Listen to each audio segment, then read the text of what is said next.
The evil doctor of St. James Hospital. The mystery begins. The streets of Lagos were always busy, but inside St. James Hospital, something far more sinister was happening.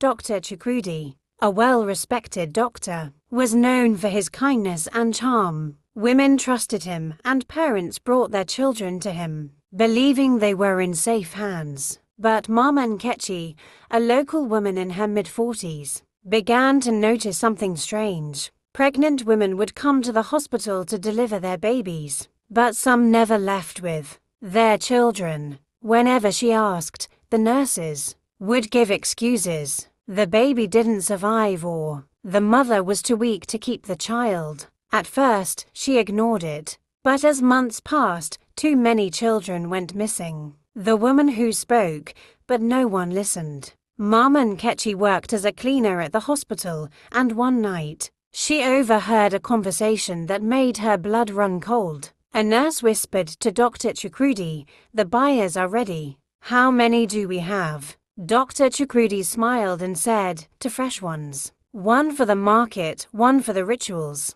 Mama Nkechi gasped. What market? What rituals? She knew something was deeply wrong. She ran out of the hospital and went straight to the community leaders, screaming, "Dr. Chukwudi is selling babies. He is a ritualist." But instead of concern, people laughed. "Mama Nkechi, stop talking nonsense." One man said, "Do you want them to arrest you for spreading lies?" Another woman warned. Even her own neighbors told her to keep quiet. Some even threatened her, saying she was trying to ruin the hospital's reputation. But she knew the truth, and she was determined to expose it. The night of horror. One night, she followed the doctor. He left the hospital in a black SUV with a large box in the back. Mama Nkechi took a bike and followed from a distance. The car stopped at an abandoned building, and she watched as a group of men dressed in red robes took the box.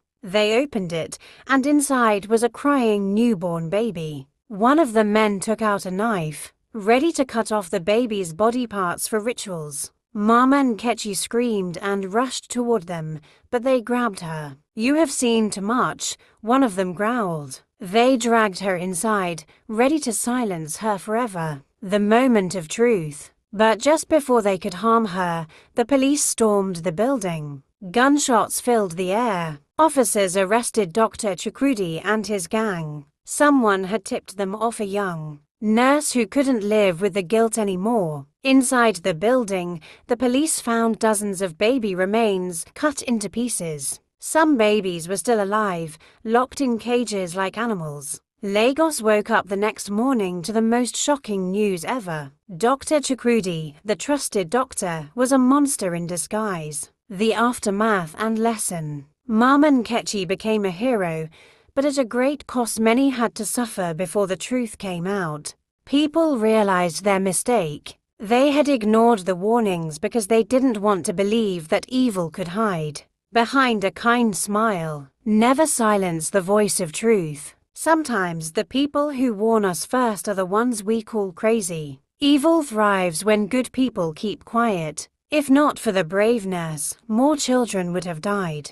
Dr. Chukwudi was sentenced to life in prison, but the pain he caused could never be erased. Her voice was filled with hurt and disappointment. That night, the Classic Boys Club held a meeting. Kelvin stood up. "I can't do this anymore." Jide and Tony agreed. But before they could leave, the club leaders smirked. "You can leave, but don't expect to take your wealth with you." The next day, their accounts were frozen. Their expensive cars, houses, and luxury lifestyles all vanished overnight. The same club that had promised them loyalty and riches had now left them with nothing. Falling action. For the first time in years, they returned to their villages in shame. Kelvin stood before his mother's grave, crying. Jide watched as his father was laid to rest, his heart heavy with regret. Tony fell to his knees before Amoka, asking for forgiveness.